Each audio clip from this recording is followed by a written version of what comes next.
वर्ष 1705 था और अल्पाइन हवा इस सर्दी में पहले से कहीं ज्यादा क्रूर थी। बर्फ इस कदर गिर रही थी कि ऐसा लगता था मानो स्वर्ग ने अपनी आंखें मूंद ली हों। बस्ती के एकाकी घरों की चिमनियों से धुआं मुश्किल से ही निकल पा रहा था। एलारा ने अपने छोटे रूखे हाथ आग के पास सेंके। उसके 24 वर्षीय चेहरे पर एक गहरी चिंता की लकीर थी। उनके पास बस 2 दिन का अनाज बचा था। मुखिया जैकब ने सभा में प्रार्थना और संयम का आदेश दिया था। परमेश्वर अपनी संतानों का परित्याग नहीं करेंगे, हम इंतजार करेंगे, उन्होंने शांत स्वर में कहा था। एलारा ने साहस किया और जैकब के सामने खड़ी हो गई। पिता जैकब, मिलर हेंज का नया भंडार यहां से सिर्फ 1 दिन की दूरी पर है। अगर हम आज नहीं गए तो यह तूफान रास्ता हमेशा के लिए बंद कर देगा। इंतजार करना हमारी जान ले लेगा। जैकब की आंखें सिकुड़ गईं। एलारा, यह मौसम परमेश्वर की परीक्षा है। तुम जिस तेज स्लेज की बात कर रही हो वह दिखाता है कि तुम आधुनिकता की सुविधा पर विश्वास करती हो, न कि हमारी धार्मिकता पर। अगर तुम जाती हो तो तुम अपने विश्वास से खुद को अलग करोगी।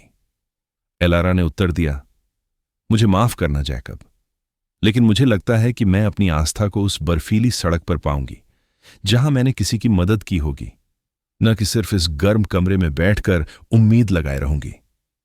आधी रात को जब सब सो रहे थे, एलारा ने खलिहान का रुख किया। वहां पुरानी घास के नीचे छिपा हुआ उसके दिवंगत भाई का बनाया हुआ पतला हल्का स्लेज था।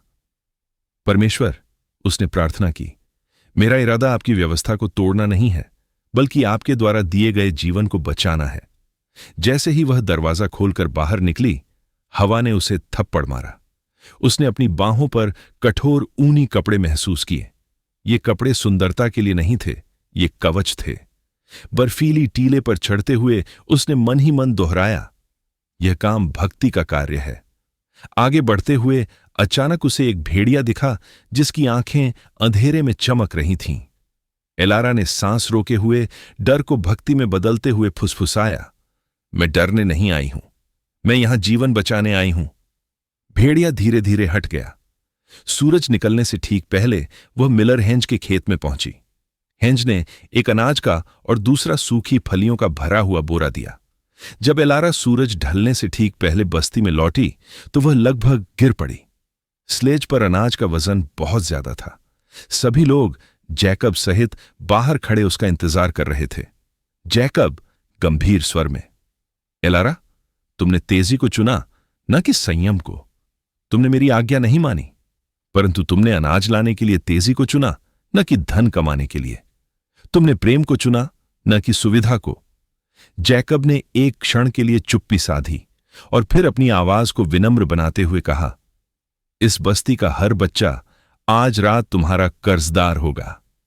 उस रात जब बच्चों ने गरम दलियां खाया तो उन्होंने सिर्फ इतना याद रखा कि उनके समुदाय में एक ऐसी लड़की थी जिसने सादगी और प्रेम के बीच का रास्ता चुना और जिसने पूरी बस्ती को बर्फीली रात के वादे को तोड़ने से बचा लिया था। अब उनके पास वसंत तक पहुंचने के लिए पर्याप्त अनाज था और एक नया सबक भी कि आस्था को कभी कभी साहस के स्लेज को खींचना पड़ता है।